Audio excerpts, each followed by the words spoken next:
right, we're finally heading into our relationship segment. Relationships can be a roller coaster of emotion, from heated arguments to vulnerable moments that test the trust and intimacy. Let's kick things off by exploring how we navigate honesty and healing in partnerships. Those times when words slip out or past shadows creep in, and we have to just decide what to do next. The times when you're having an argument and you say something stupid that you don't really mean, just out of exasperation or whatever. And that happens when we're both having a bad day. Yeah. Yeah. And then you have to decide, okay, well, we've come to the thing, right? We know what to do. We go to the separate sides of the house. You leave each other alone. And when you, at some point, somebody starts feeling better. Every once in a while, we go until that time. Every couple hours, you all right in there? Yep. Yeah, I'm okay. Yeah. All right. Check on each other until someone's, at the stage where, okay, I can actually think rationally now. So, and then that person kind of takes the lead in working through whatever it was that needs to be worked through. That's kind of how we do it. Just who's ever capable is the one who takes the lead. Because if we're both capable, then we usually don't have any problems. It's when we're both having bad days. Yeah, it's when I'm having a high anxiety day and you're having a bipolar day or something. Not good. And those are the days that will kick up and bite us. But the way to navigate that is essentially it's we understand that someone will always come back. We will always come back and deal with it. Sometimes they're dealing with it, well, that was dumb. Yeah, and there's nothing to deal with because that's just being stupid. There's nothing to deal with when we're just being stupid. Well, I'm sorry, I was dumb. Yeah, me too. And you just kind of move on with it. Those are the easy ones, right? Those are actually the easy ones. Because all you have to do is humble yourself and everything's fine. If both people humble themselves a little bit, all is well. I was an idiot. Yeah, me too. And everybody goes on because, hey, at least we were idiots together. Woohoo! It's a unifying moment. We can both be stupid. It does, in a sense, become unifying moments. We've had enough of those in the past where we don't have to deal with them very much anymore. But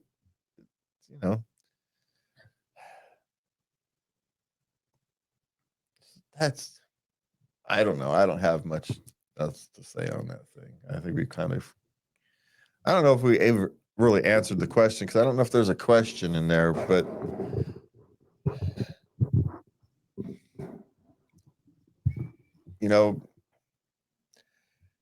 one is, when the person's having a bad day, don't take things as personal as you think they are. Definitely. You got to give a lot of leeway. And the second part is, give the same amount of leeway you expect. Mm-hmm. If you expect grace, you've got to give it. Yes. If you expect humbleness, you've got to be willing to give it. Yes. So I think that give and take, the honest give and take, is how you survive those difficult patches. And relationships have lots of ups and downs and ebbs and flows and ruts and highs. It just is. You're not in this for a week or a month or a year. You're in this for the rest of your life, theoretically, right? And so you ride those. Those ruts are beautiful when you're out of them. They're part of what made your relationship as strong as it is. Yeah. So. Very true. Came through it together. Yep. All right. What do we've got first? Okay. My boyfriend just told me during an argument he doesn't like me, and that's the reason he hasn't asked me to marry him. He apologized 5 minutes later. Do I believe him? Oh, believe him when he says he doesn't like you. Well, didn't we just have a discussion about this just a minute ago? About how in arguments we say things we don't actually mean? No, I think he meant it. He's 34. How long have they been together? She's 33. Doesn't matter. He's 34. He should know better. Man, we just had this discussion. He should be further along. Well, you would think so, but we don't know what she was saying during the argument, and that may be the reason he didn't like her very well at the moment. There may be some truth to both of these things.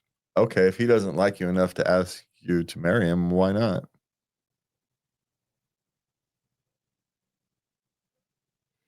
Is there? I'd make him talk about it. Well, maybe that's the thing to do. Well, of course, if they're still having arguments, what are they arguing about all the time? I know. I don't know. So there's probably some truth to it, but not as much as she thinks. There are probably some behaviors that are annoying or concerning. Welcome to reality. Hey. I'm just saying. I know I don't have any annoying Oh, no, not ever. habits. No way, man. That doesn't happen. I know, but I still give the grace to you. This is one of these things. It could be anything. It could be one of those things that you're angry, you're lashing out because you're insulting each other back and forth when the arguments no longer become about whatever the hell it is you're arguing about. Now you're just trying to hurt the other person. Those are the worst ones. You're not even arguing about anything anymore. Now you're just throwing insults back at each other. And because you know each other well, you're good at it. And so he knew that one was going to be effective, then realized, well, that went too far. So he goes to apologize. But you clearly have something to work through in your relationship, regardless of all of that. Because realistically, at 33 and 34, you shouldn't really be arguing about all that much unless you have vastly different agreements on spending. But you guys are boyfriend and girlfriend, and that shouldn't really be an argument at the moment. I'm assuming their finances are relatively independent. Uh-huh. So what the hell are they arguing about? I don't know. See, that's the bigger little concern. nitpicky stuff, I guess. Now That's they're down to everything turns, and everything can turn into an argument. That means you're not meant to each other. Because what happens to people who generally love each other, those little things that can turn into an argument, and you let it go. You let go as many of those as you possibly can, and then you take the stand on the 2 or 3 that you just can't let go. You have to do that with me. No way, man.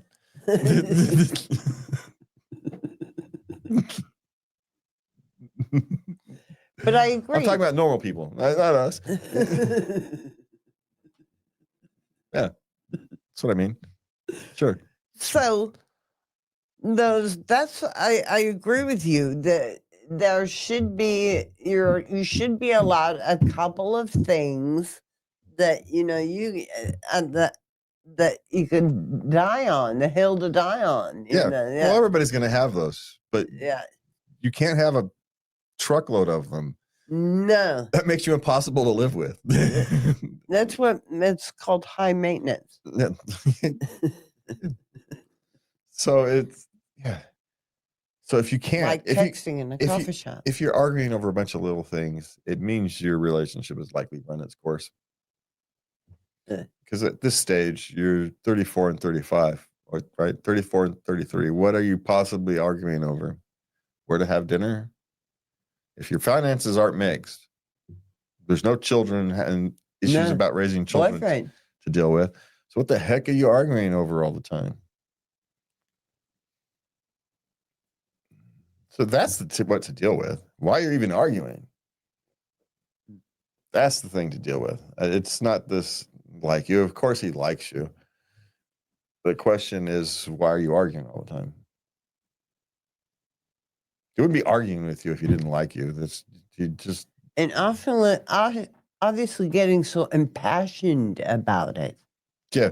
Now, just because you like each other doesn't mean you good with each or out with for each other. You know, you know, that could be the answer. We're just not good for each other for whatever reason. You bring out the worst in each other. You nitpick or whatever it is. Right? These things happen. It's okay, but figure it out. Figure out what you're arguing for. Don't worry so much about, you know, which insults you guys sling and which one hurt worse. Why the hell are you slinging insults at each other to begin with?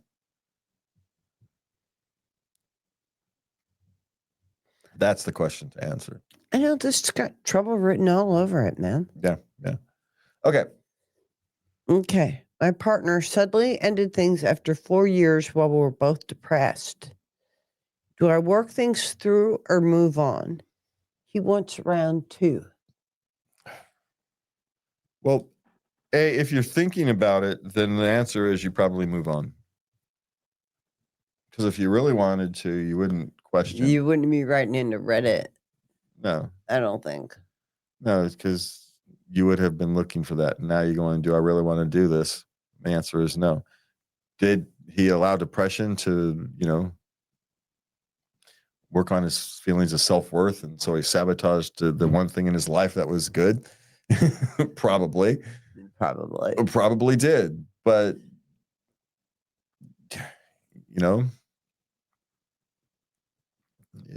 that's not your responsibility anymore, if it ever was. So no,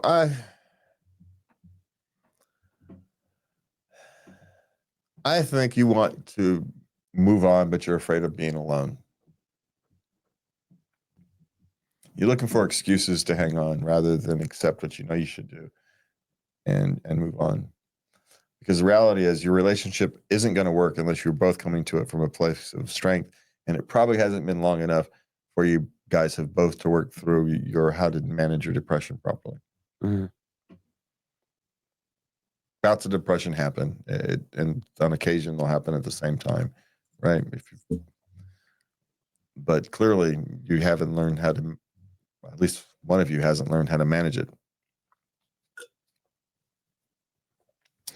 So, and my guess is it hasn't been long enough where they can have worked on themselves, because that takes a long time. Yeah. My suggestion is to move on, because I think that's what you really want to do. So, Well, spend some time working on yourself. yeah. Yeah. Or you can always do the flip a coin trick. You assign one decision, we'll work through things, or you move on. You assign heads to one, tails to the other, and you flip the coin. And when the coin lands, if you like the answer or don't, you'll know. It tells you. If you've narrowed it down to 2 choices, you flip a coin, and your reaction to how the coin lands will tell you what to do. It's not the coin that tells you; it's your reaction to the coin that tells you. Scared me there for a minute. No, it's not a 50-50 thing. It's the coin lands, it lands on heads, and if you're disappointed that it landed on heads, then you choose the other option. If you're relieved or okay with it, then that's the one you wanted anyway. It just tells you which one you ultimately wanted, helps you sift through the noise. It's not the coin doesn't make the choice. Your reaction to the coin is what's the information. So that's the coin method. Okay. What's next? I saw my boyfriend's ex-girlfriend's nudes and now can't be intimate with him because of it. She's intimidated because the ex-girlfriend was a gym bunny, gym rat. But he likes you.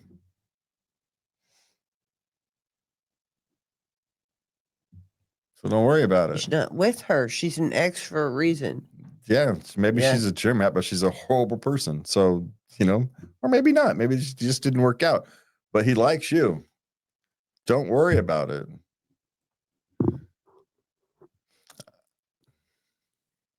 This is one of those things. The only answer is you have to find a way to not worry about it. Because There's always somebody smarter. There's always somebody prettier. But they're not you. And he likes you. What helped me when I didn't feel at my best was candlelight and lingerie. Everybody looks good. We'll see, but those things are for you. He likes you. He doesn't care about That's anyone. right. For her. For her. Yeah. For herself. She needs to feel confident again. Well, but her confidence is that he likes her. Doesn't like that other person anymore. If they ever really did. Right? He likes you. You know this because you guys are together. So you lean on that.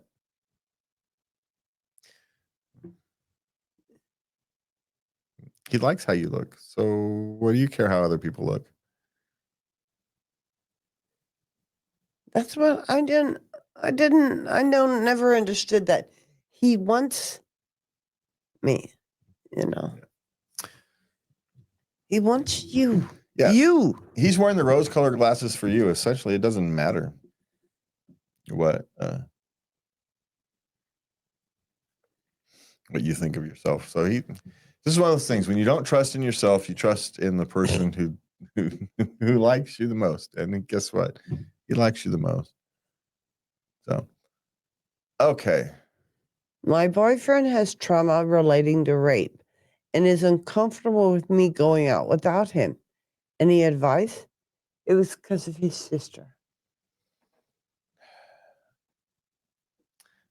I don't know if I do. Because this is one of those things where feeding into his fears doesn't help him or you. He needs to go through his own counseling and to deal with his own trauma. He really does. Because it's going to impact the rest of his life and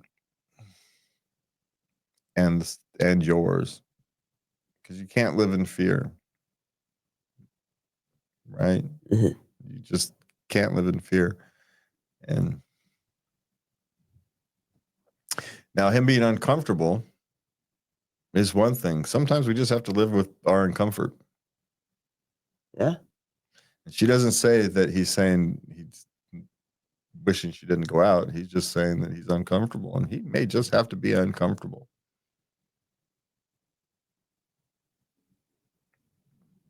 It's never going to go away fully. He's just going to have to learn to live with it. He can't delegate that like that to you. No, but he may not be. She's not actually saying he's saying he wish he wouldn't go out. He's just saying he's uncomfortable, and he's expressing that to him, which he should. Right? Yeah. You know, it's okay to express it, but sometimes there's nothing to do other than express it. There might not be anything to do, is what I'm pointing. Okay. Yeah, except him getting counseling. Him getting counseling, assuming he hasn't. Mm-hmm. Right? He may just be uncomfortable, and her desire is I want to help him deal with his uncomfort, but there's nothing for her to do. She can't. She can't. Yeah. She can't. There's nothing for you to do. He's just going to be uncomfortable, and sometimes life's like that. You just have to live with your discomfort. And, of course he's going to tell her because that's the person you tell. But it doesn't mean she doesn't have to go out. Now, here's the thing. They're in their mid-20s, 24. The desire to go out without, it's going to slow down. You're these trips to the clubs of the night, or going out for drinking or whatever. Realistically, those should slow down here over the next couple of years. And you're going to want to be those things end. That time of your life ends. It does. Where those are the things you want to do. We get old, we get responsibilities, all these various things. And those times where she wants to go out will be less. or her trips out will be for coffee and donuts with her friends, not a night out at the club. And so, the amount of times he becomes uncomfortable will diminish over time. I think so too. But there's nothing there. I don't think there's anything for her to do. She's just right. It's him. He's got to work on him, and he's likely will always be a little uncomfortable, and he's just going to have to live with it. Sadly. Okay, what's next? When my girlfriend tells me to call her anything, intimately, but when asked, she looks shyly away and says that if she tells me, it won't mean the same. What does she want to hear? So she wants a specific thing, but she wants you to guess because if she tells you, it's going to spoil it. Yeah. Good luck with that. I know. I always felt that was so unfair. Well, it is unfair. I actually do get where she's coming from. But here's the thing. It's only going to work once. Because the next time, even if it works the first time, right? Mm-hmm. Assuming that he actually magically found the magic word. Mm-hmm. And he used it. The second time he goes to use the magic word, guess what doesn't have the same impact? Oh, really? Yeah, because now it's not organic anymore. It didn't just happen. It's now repeating. It's just you're running a script.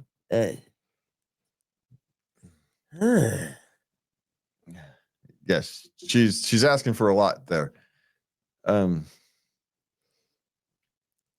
I don't know what she wants to hear because it could be anything. That's the dangers. Yeah, because human sexuality is very wide, and quite frankly, it's wider than most of us realize.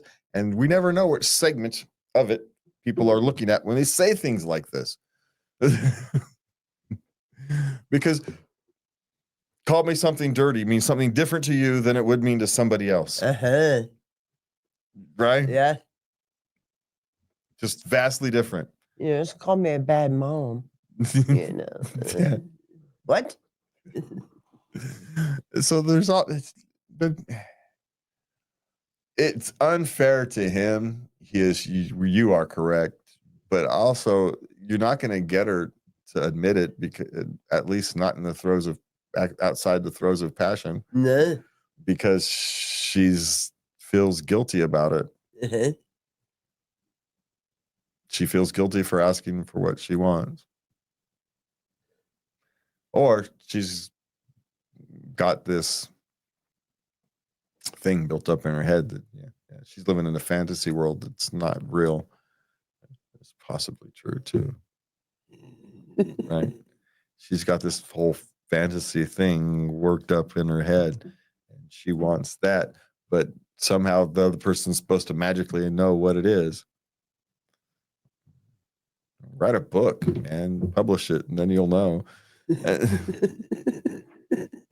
Write a book under a pseudonym and buy it for him. I don't know what she wants from this poor guy. I know. Poor thing. I mean, I suppose you can guess.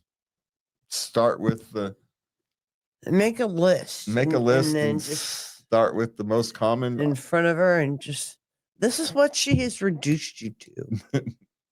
Or the other option is to stop trying. Yeah. It's because it's too complicated. It's too hard. It's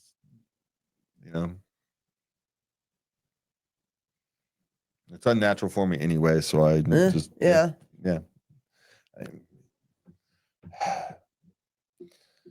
But yeah, man, that's a difficult one, because do you really want to have an argument over this? No, but at the same time, she's being highly unfair.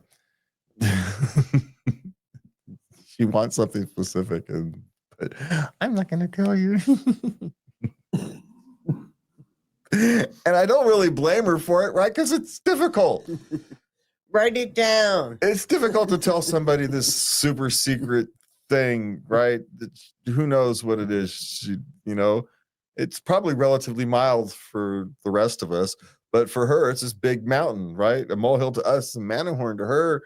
And so she's dealing with this. You should probably call her the C word or something. Something relatively generic. Yeah, Wouldn't surprise me. But to her, it's this big, huge thing. Yeah. And so she can't bring herself to do it.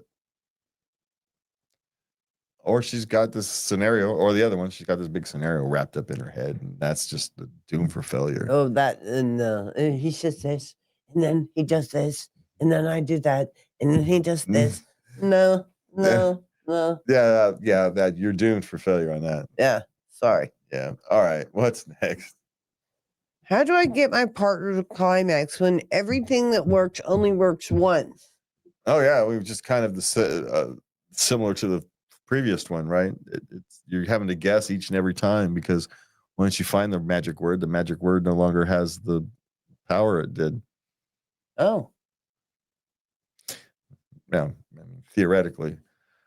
But if your combination changes every time, that's going to be difficult. I know. I feel sorry for her. Him too. Any partner she has is in for a workout. Well, then here's the thing. Stop making climax the goal.